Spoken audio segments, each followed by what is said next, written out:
క్రీస్తు తత్వం సమాధానపరిచేది. మనిషిని సమాధానముగా ఉండమని చెప్పింది. కుటుంబాలను సమాధానముగా ఉండండి అని చెప్పింది. 2 ప్రాంతాలలో ఉన్నవారు సమాధానముగా ఉండండి అన్నారు. 2 మతాలలో ఉన్నవారు సమాధానముగా ఉండండి. మనుషులందరి మధ్య నేను చూడాలనుకుంటున్నది సమాధానం.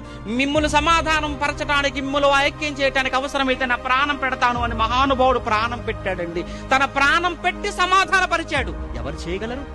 వీళ్ళ ప్రాణాన్ని కాపాడుకోవడానికి 2 వర్గాల వారిని చంపుకున్నట్టుగా చేస్తారు. ఇది వీరు చేసే పని. కానీ నా ప్రభు అలా చేయలేదు. ఒక్కటి చేయడం అది క్రీస్తు తత్వం. ఒక్కటిగా ఉన్న వారిని విడగొట్టి ముక్కలు చేయటం అది కుల తత్వం, మత తత్వం, ప్రాంతీయ తత్వం. క్రీస్తు తత్వం ఏమని చెప్పిందో తెలుసా ఈ సమాజానికి? ఒక్కటిగా ఉండాలి, ఒక్కటిగా ఉండండి, కలిసి ఉండండి, సమాధానముగా ఉండండి.